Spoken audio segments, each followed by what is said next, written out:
पेणूर व पोखरापूर जिल्हा परिषद गटासाठी शिवसेना जिल्हाप्रमुख चरणराज चौरे व पैलवान नितीन काळे यांनी केला उमेदवारी अर्ज दाखल। अर्ज भरण्यासाठी आमदार राजाभाऊ खरे, राष्ट्रवादी जिल्हाध्यक्ष उमेश दादा पाटील, रमेश बारसकर, ज्येष्ठ नेते अशोक दादा क्षीरसागर यांच्यासह अनेक मान्यवरांची प्रमुख उपस्थिती। मोहोळच्या नगर परिषदेप्रमाणे जिल्हा परिषद व पंचायत समिती निवडणूक आम्ही विरोधकांना चारी मुंड्या चित करू, उमेश दादा पाटील। मोहोळ तालुक्यातील पोखरापूर ओबीसी व सर्वसाधारण पुरुषांसाठी राखीव असणाऱ्या पेणूर जिल्हा परिषद निवडणुकीसाठी राष्ट्रवादी काँग्रेस पक्ष, अजितदादा पवार गट, शिवसेना शरदचंद्रजी पवार साहेबांची राष्ट्रवादी व उद्धव ठाकरे यांची शिवसेना या सर्वांची मिळून महाआघाडी झाली आहे। त्यांच्या माध्यमातून शिवसेनेचे जिल्हाप्रमुख चरणराज चौरे यांनी पेणूर झडपी गटासाठी तर पैलवान नितीन निळे यांनी पोखरापूर जिल्हा परिषद गटासाठी उमेदवारी अर्ज दाखल केलाय। यावेळी दोन्ही गटातील असंख्य पदाधिकारी व कार्यकर्ते मोठ्या संख्येने उपस्थित होते। या प्रसंगी मोहोळ विधानसभा मतदारसंघाचे विद्यमान आमदार राजाभाऊ खरे, सोलापूर जिल्हा राष्ट्रवादी काँग्रेस पक्षाचे जिल्हाध्यक्ष उमेश दादा पाटील, रमेशजी बारसकर, पैलवान नितीन निळे, चरणराज चौरे, ज्येष्ठ नेते अशोक दादा क्षीरसागर, भीमाचे संचालक दादासाहेब शिंदे याचबरोबर अनेक मातब्बर नेते मंडळी या प्रसंगी या अर्ज दाखल करतेवेळी मोठ्या संख्येने उपस्थित होते।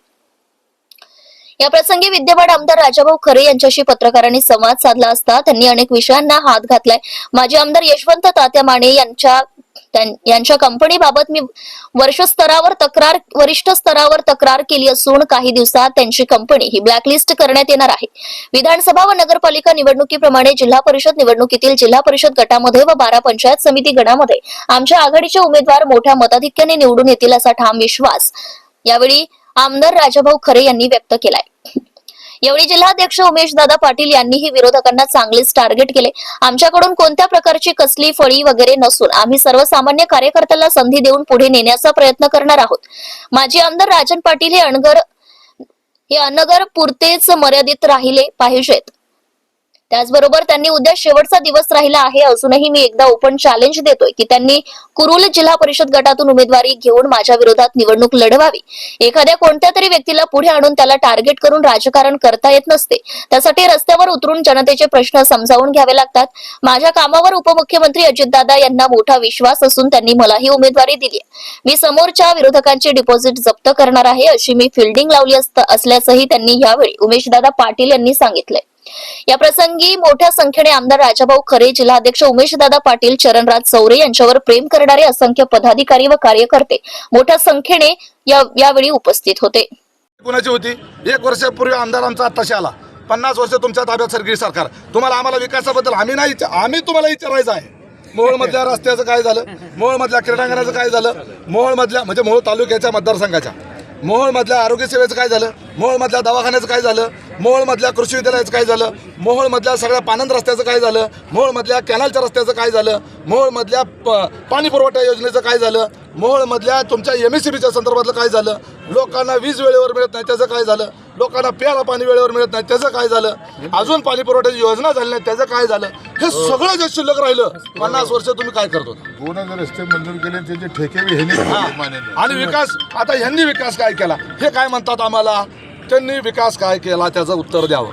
अरे 50 वर्ष तुमच्या हातात सत्ता होती, तुम्ही काय केलं? तुम्ही फक्त एकच काम केलं, एक ठेकेदार पकडून आणला इंदापूरवरनं, त्याला इथं आमदार केला आणि त्याला 1000 कोटीची कामं दिली आणि तो ठेकेदार आज त्याच्यामधून नुसतं मलई कमारेच काम करतोय। मोहोळ तालुका राजन पाटलांनी इंदापूरच्या ठेकेदाराला ठेक्यावर विकून टाकला आणि त्यामुळं असा जो ठेकेदारीची दलाली खाणारा नेता या मोहोळ तालुक्यातून कायमस्वरूपी हद्दपार करण्याची ही निवडणुकी नामी संधी आहे। त्यामुळं 12 पंचायत समिती सदस्य आणि मोहोळ तालुक्याचे 6च्या 6 आणि मोहोळ विधानसभेचे 10च्या 10 जिल्हा परिषद सदस्य आणि 20च्या 20 पंचायत समिती सदस्य हे या ठिकाणी दिसत असलेले या नेत्यांच्या म्हणजे आमचं त्यामध्ये घड्याळ असेल, तुतारी असेल, धनुष्यबाण असेल आणि त्याचबरोबर काँग्रेसच्या आणि मशालीचे उमेदवार असतील, कदाचित चिन्ह यापैकीच कुठलं तरी असेल। परंतु ही लढाई मागाशी कोणतरी विचारलं, संघर्ष समिती, ही संघर्ष समिती जी आहे ही कायमस्वरूपी आहे। ज्या वेळेला मोहोळ तालुक्यावर अन्यायाचा कहर असेल त्यावेळेला मोहोळ तालुक्याची संघर्ष समिती तशीच जागृत असेल। संघर्ष समिती म्हणजे कुण्या नेत्याची नाही, संघर्ष समिती राजू खरेंना मतदान केलेल्या 1.25 लाख मतदारांची आहे। त्यामुळं कुणीही नेता संघर्ष समिती नव्हे तर सर्वसामान्य जनता आणि मतदार हीच ती आमची संघर्ष समिती आहे. ज्या ज्या वेळेला मोहोळ तालुक्यावर अन्यायाचा कहर येईल त्यावेळेला हे 1.25 लाखापेक्षा नव्हे 3 लाख मतदार हे विरोधकांवर तुटून पडतील एवढं लक्षात ठेवा. शेवटचा प्रश्न आहे. छत्रपती शिवाजी महाराज यांच्या विषयावर तुम्ही शब्द भाषा वापरली, त्यावर तुमच्यावर केला आहे, त्यावर आपण काय प्रतिक्रिया असणार? एक लक्षात घ्या, 19 फेब्रुवारीला शिवजयंती असताना केवळ माझा बाप त्या दिवशी गेला किंवा निधन झालं म्हणून करताय. मग आमचे पोटरे बाप्पा असतील, मग आमचे जगुनाना असतील, हे 30 वर्ष झालं त्यांच्याकडे काम करतायत. हे कितव्या फळीत आहेत? 25व्या, 26व्या का 100व्या? हे काल आल्याला पहिल्या फळीत आलं की. त्यामुळं आता जर जकरायाचा मालक हा 3ऱ्या फळीचा कार्यकर्ता असेल तर आता पहिल्या फळीतले जे असतील त्यांचे 20-20, 25-25 कारखाने असले पाहिजेत. त्यामुळे त्यांनी एक 3ऱ्या फळीतला कार्यकर्ता माझ्यासमोर द्यायचा निर्णय घेतला होता. त्याप्रमाणे त्यांनी दिलेला आहे. आम्हाला कुठली फळीच नाही. आम्हाला फक्त जे आहे, आम्ही स्वतः कार्यकर्तेच आहोत आणि कार्यकर्तेच राहणार आहोत. ते मात्र नेते आहेत, ते मालक आहेत. आम्ही आपली सर्वसामान्य जनता आहे. त्यांना समोर सगळे गुलाम पाहिजे आहेत. आम्हाला आमचे सहकारी पाहिजे आहेत. त्यामुळं निश्चितपणे ही सामान्य जनतेची निवडणूक आहे. याच्यामध्ये राजू खरे हे आमदार एक टांगेवाल्याचा पोरगा, उमेश पाटील एक पत्र्याच्या घरात राहणारा सामान्य शेतकऱ्याचा मुलगा, रमेश बारसकर हे एक सर्वसामान्य कुटुंबात आलेला मला वाटतं काही टेलरचा मुलगा, आणि आमचा चरण चौरे हा खडी फोडणारा कार्यकर्ता, तेच की खडी फोडणारा, हिरीवर खडी फोडणारा हा आमचा चरण चौरे. आमच्याकडं आमच्या उमेदवारामध्ये कुणीही कारखान्याचा मालक नाही. त्यामुळं आमच्यामध्ये कुणीही काटा मारून पैसे मिळवलेला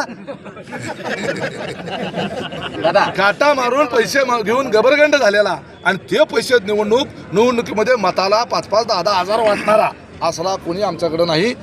आम्ही सर्वसामान्य कुटुंबातून आलेले सर्वसामान्य कार्यकर्ते आहोत आणि ही निवडणूक ही सामान्य जनतेची, सामान्य कार्यकर्त्याची निवडणूक आहे. त्यामुळे या निवडणुकीमध्ये पुन्हा एकदा धनशक्ती विरुद्ध जनशक्ती अशी लढाई होणार. 7,000 रुपये पगारावर काम करणारी एक 22 वर्षाची आशिया खंडातली सगळ्यात तरुण नगराध्यक्ष या मोहोळच्या जनतेला करून दाखवली. तसंच या मोहोळ तालुक्यामधले आमचे सगळे जिल्हा परिषद सदस्य आणि पंचायत समिती सदस्य हे सगळे सामान्य कुटुंबातले आहेत. यातला कोण कारखानदार नाही, कोण संस्थाचालक नाही. त्यामुळे कुणीच लुटारू नाही, सगळे सेवक आहे. कोरुलमधून जिंकण्याचा विश्वास वाटतो का तुम्हाला? 10,000 मताच्या खाली येणार नाही. 100% जिंकण्याचं सोडून द्या, डिपॉझिटच घालितो. उमेश पाटील हे विकासाचं राजकारण केलं जातं असं म्हटलं जातं. परत एकदा विचारा. उमेश पाटील हे विकासाचं राजकारण करत नाहीत, तर टिकट टिपणीचं राजकारण अहो, हे विकासाचंच राजकारण आहे. 50 वर्ष जेवढ्या जिल्हा परिषद पंचायत समितीचा अर्ज या ठिकाणी दाखल केलेले आहे. आणि जसं की आता नगरपालिकेला जसं आज परिवर्तन झालं तशा पद्धतीनं परिवर्तन होईल काय? 100% परिवर्तन हे अटळ आहे. आम्ही विधानसभेची निवडणूक तुम्ही पहिली मोहोळ तालुक्यानं अख्ख्या जिल्ह्याने मोहोळमधून आम्ही जवळजवळ 31,000 मताधिक्याने मोहोळच्या मायबाप जनतेने मला निवडून दिलं. त्याच्यानंतरनं नगरपालिकेची निवडणूक लागली. नगरपालिकेच्या निवडणुकीत तुम्ही पाहिलं कितीही मोठ्या प्रमाणामध्ये लक्ष्मी दर्शन केलं करूनसुद्धा, पक्ष बदलूनसुद्धा जवळजवळ 9 नगरसेवक आणि नगराध्यक्षासहित नगरपालिकेवरती आमचा झेंडा आम्ही फडकवला. आता विधानसभेची निवडणूक जिंकली, नगरपालिकेची निवडणूक जिंकली, आता जिल्हा परिषद आणि पंचायत समितीची निवडणूक आहे. आणि मी तुम्हाला खात्रीने सांगतो, आमच्या सर्व उमेदवारांचे फॉर्म भरलेले आहेत. पंचायत समितीचे 12 आमचे उमेदवार आणि जिल्हा परिषदेचे 6 उमेदवार.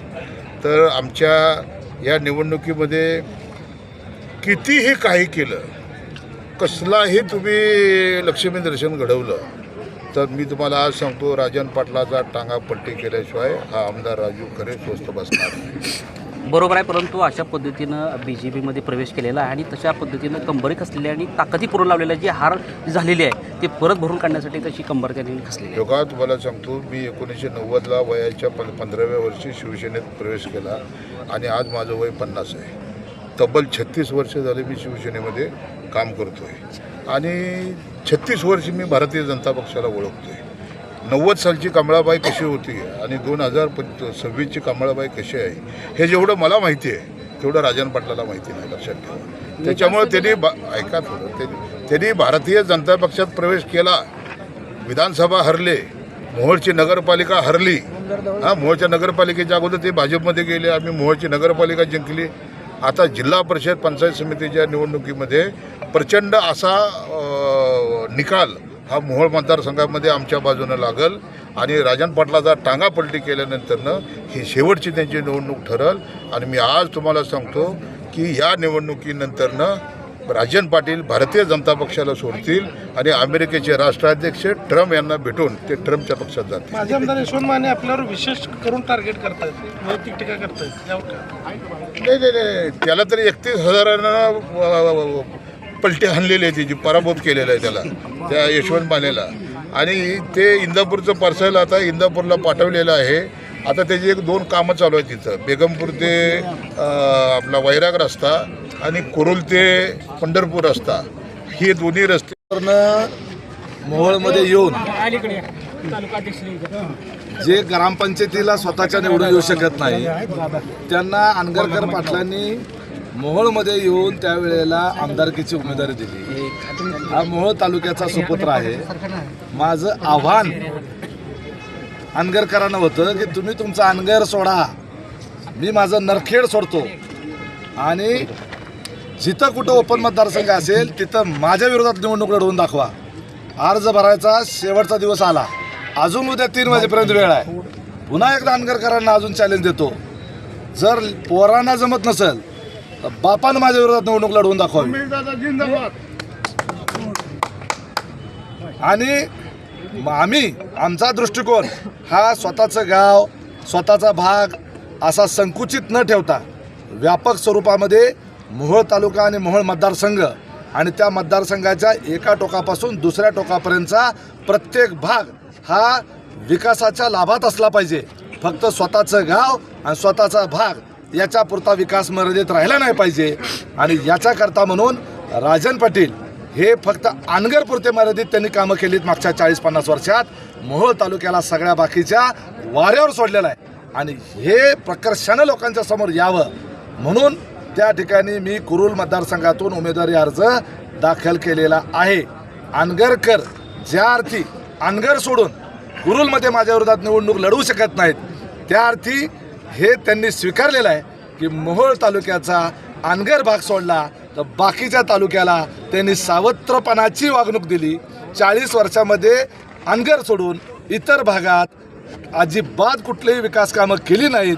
त्या भागाला जाणीवपूर्वक वंचित ठेवलं आणि म्हणून त्यांचं अनगर सोडून बाहेर निवडणूक लढवण्याचं धाडस झालेलं नाही. त्यामुळं मेरे अंगने में तुम्हारा काम अब नहीं है. ये पूरा मोहोळ तालुका सब मोहोळ तालुका ये अब हमारा ही अंगण है. अनगरकर असंही म्हटलं, आपण दिलेल्या आव्हानानंतर विरोधकांनी आपल्याला प्रत्युत्तर केलं की आम्ही कार्यकर्त्यांना निवडून आणणारे नेते आहात आणि आपल्या पॅनलमधून किंवा पक्षामधून शिवसेना असेल किंवा राष्ट्रवादी असेल तर प्रमुखच नेते निवडणूक रिंगणात उतरले आहेत. त्यामुळं प्रमुख नेत्यांनीच सर्व जागा हाणल्या तर कार्यकर्त्यांनी काय करायचं असा प्रतिप्रश्न विरोधकांनी आपल्याला केला होता. त्यांनी असं म्हटलं होतं की उमेश पाटील याला एक खुरपणाऱ्या बाईकडनं सुद्धा आम्ही पराभूत करू आणि उमेश पाटलाचा पराभव करायला आमचा 3ऱ्या फळीतला कार्यकर्ता बाद झाला. आता एका कारखान्याचा मालक. तुम्ही या चॅनलवर नवीन असाल तर सबस्क्राईब करा, तसेच लाईक आणि शेअर नक्की करा.